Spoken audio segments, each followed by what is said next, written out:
भारत के सभी राज्यों की खबर SNS न्यूज चैनल पर, खबर जो आपको रखे सब। नमस्कार, मैं सीमा हडे, खबर SNS टीवी में आप सबका स्वागत है।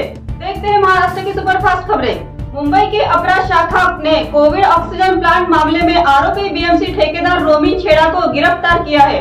इस घोटाले में ये पहली गिरफ्तारी है। इसे उद्धव ठाकरे के बेटे आदित्य ठाकरे का करीबी बताया जा रहा है। महाराष्ट्र कांग्रेस अध्यक्ष नाना पटोले ने शुक्रवार को कहा कि अगर भारतीय जनता पार्टी राजस्थान और छत्तीसगढ़ जैसे चुनावी राज्यों में 450 रुपए में गैस सिलेंडर देने का वादा कर सकती है, तो वह महाराष्ट्र में उसी दर पर गैस सिलेंडर की आपूर्ति क्यों नहीं कर सकती। एनसीपी पार्टी और सिंबल को लेकर आज चुनाव आयोग में सुनवाई होगी। सुनवाई से पहले बताया जा रहा है कि शरद पवार गुट ने अजित पवार गुट को घेरने की रणनीति बनाई है। सुनवाई के दौरान शरद पवार गुट एक बार फिर अजित पवार खेमे के हलफनामे का मुद्दा उठाएगा। राजस्थान विधानसभा चुनाव में प्रचार करने के लिए महाराष्ट्र के मुख्यमंत्री एकनाथ शिंदे का वहां स्वागत करने वाले एक पोस्टर के कारण शिवसेना के दोनों खेमों के बीच विवाद छिड़ गया। शिवसेना यूबीटी के नेता संजय राउत ने पोस्टर में शिंदे को हिंदी हृदय सम्राट बताए जाने पर आपत्ति जताई। इस उपाधि का उपयोग शिवसेना के संस्थापक बाल ठाकरे के लिए किया जाता है। जम्मू कश्मीर के राजौरी जिले में मुठभेड़ के दौरान 6 जवान शहीद। इस मामले को लेकर उद्धव गुट के सांसद संजय राउत ने केंद्र सरकार पर तीखा हमला बोलते हुए कहा कि 4 दिन में 2 कैप्टन और उनके साथ 4 जवान शहीद हो गए, लेकिन मैंने नहीं सुना कि 5 राज्यों में प्रचार के दौरान प्रधानमंत्री और गृह मंत्री संवेदना जाहिर की। आपकी भूमिका थी। आप चुनाव में कांग्रेस मुक्त भारत और महाराष्ट्र में शिवसेना मुक्त महाराष्ट्र बनाना चाहते हैं, लेकिन कश्मीर में आतंकवाद मुक्त कश्मीर आप कब बनाओगे। नागपुर मनी लॉन्ड्रिंग के आरोपी में ईडी जांच झेल रहे सिटी के एडवोकेट सतीश उके का पिता की मौत पर अंतिम संस्कार और विभिन्न रीतियों को निभाने के लिए 6 दिन के लिए नागपुर आने की अनुमति दी गई, लेकिन ईडी ने पीएमएलए कोर्ट के सामने उके की शिकायत करते हुए दलील दी है कि अनुमति का गलत उपयोग कर रहे हैं। किरीट सोमैया का उद्धव ठाकरे पर हमला। बीजेपी के पूर्व सांसद किरीट सोमैया ने मुंबई हाई कोर्ट में याचिका दायर कर दावा किया है कि नगर निगम और तत्कालीन राज्य सरकार ने 20,000 करोड़ का घोटाला किया है। इतना ही नहीं, बल्कि इस याचिका में यह भी कहा गया है कि नगर निगम प्रशासक इकबाल सिंह चहल और तत्कालीन मुख्यमंत्री उद्धव ठाकरे की सरकार ने मुलुंड में 50,000 लोगों के घर पर कब्जा करने की साजिश रची थी।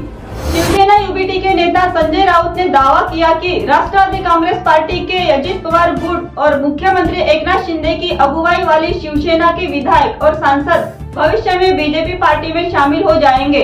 राज्यसभा सदस्य राउत ने संवाददाताओं से बातचीत में कहा कि अगर बीजेपी अजित पवार खेमे और शिंदे नीत शिवसेना के सांसदों और विधायकों को टिकट देती है तो वे उसके चुनाव चिन्ह पर लड़ेंगे। महाराष्ट्र में अशांति से माए बाप लोगों को परेशानी हो रही है। सांसद सुप्रिया सुले ने कहा था कि 200 विधायक होने के बावजूद सरकार स्थिर नहीं है। इस पर उप मुख्यमंत्री अजित पवार ने टिप्पणी की है। हम कैसे कह सकते हैं कि 200 विधायकों के समर्थन वाली सरकार स्थिर नहीं है, ऐसा सवाल अजित पवार ने उठाया है। राज्य में एक बार फिर बेमौसम बारिश का दौर शुरू हो गया है। अगले 3-4 दिनों में महाराष्ट्र के कुछ हिस्सों में कहीं कहीं गरज के साथ बारिश होने की संभावना है। साथ ही मौसम विभाग ने शनिवार को राज्य के 25 जिलों में भारी बारिश की संभावना जताई है और इन जिलों को येलो अलर्ट दिया है।